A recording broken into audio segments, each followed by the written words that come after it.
Hey everybody, my name's Matthew. Thanks for watching my channel, Giddy Up Adventures. Today we're going to talk about something totally different, and that is what women want from their adventure partners.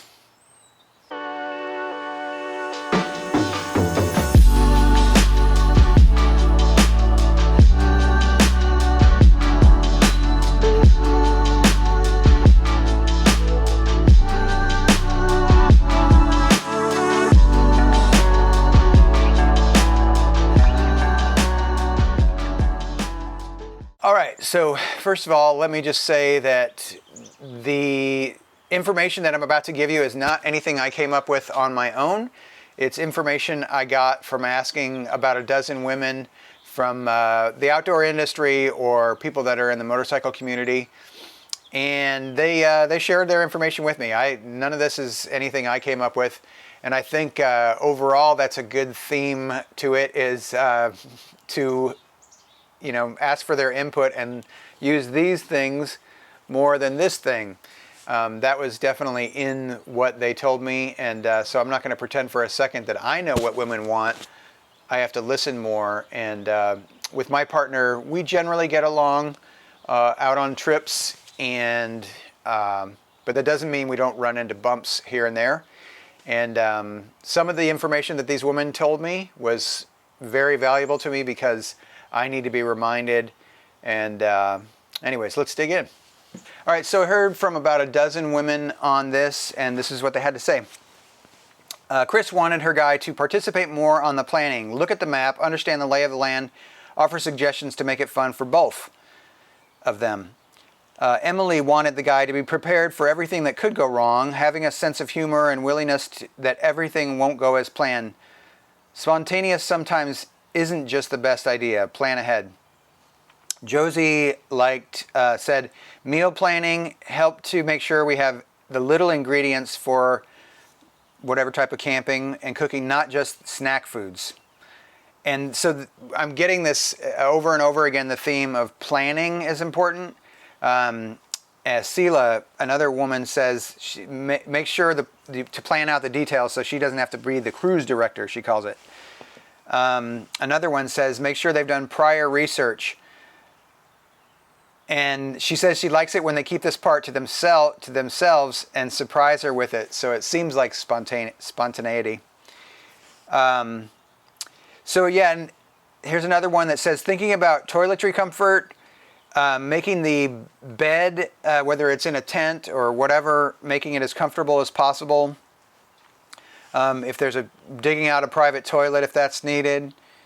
But yeah, a lot of stuff about meal planning.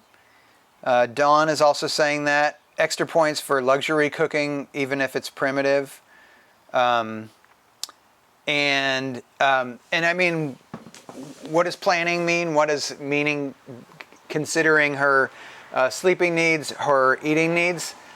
It's just consideration. So, and I've been there's a lot going on in a trip, so I've been guilty of not planning things out and just kind of winging it. And then, I'm fine eating backpacked meals, 5 days in a row, but not everybody is. This one's really important. Susanna says having some alone time, especially on a long trip. And that is that can be tough because some people might take it personally, but I know I've needed it, and I know my cornball jokes are funny for a few days, and then I start getting only eye rolls.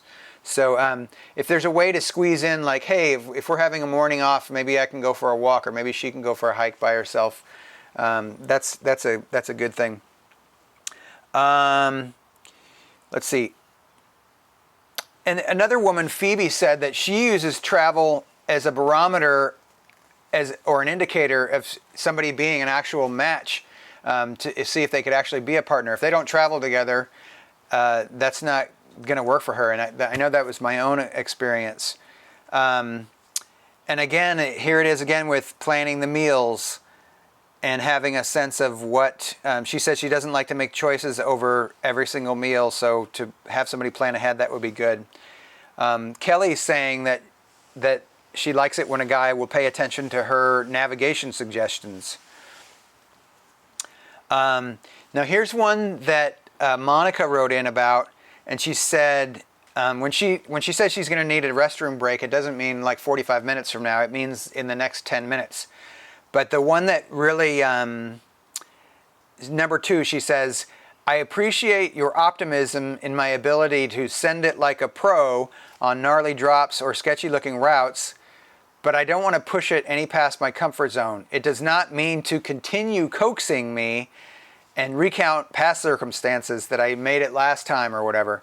So, and I know that I've been one thinking I'm helping by being encouraging, and STFU is usually the response to that. So sometimes just giving a little space and letting them take it at their own pace. And I don't need to give them permission or tell her it's okay. She can just process it, and you know, I can just stand there and not say anything. That's a possibility. Anyways, and Monica also says, please do not leave the tent screen open or the car door open so the mosquitoes get in. And yeah, so I guess the overall theme there that I was getting is that there was this desire to have somebody be considerate, to show that you've given it some thought, not just what you want to eat, what you want to do, but you know, being considerate about somebody else's basic needs of comfort. And then also, like I said, just continuing to listen, doing little barometer checks throughout the day, like, hey, are we good? And I know a lot of times when I've been hard to deal with, it's like, whoa, I haven't had anything to eat in 5 hours. No wonder I'm being grumpy pants. So anyways, I think I'll do this in a 2-part series. So if you, my demographic on here on YouTube is like 99% dudes. So hopefully this is helpful to you guys. But if your partner wants to add anything, or if you have learned anything from listening to women, maybe chime in the comments. And yeah.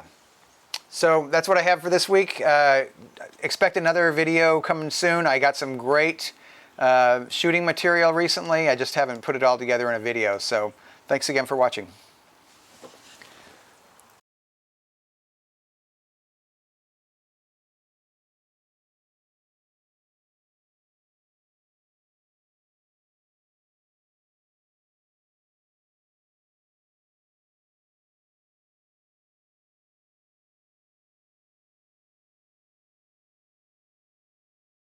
Okay, your diaphragm is fine. It stopped dripping. Good. So it's not your diaphragm, it's not your vacuum thing. It is probably a little particle in your carburetor, and hopefully we fixed it, but if not, let's just see now after standing for a little bit. If not, then we just have to drain, like, you know, the carb every time.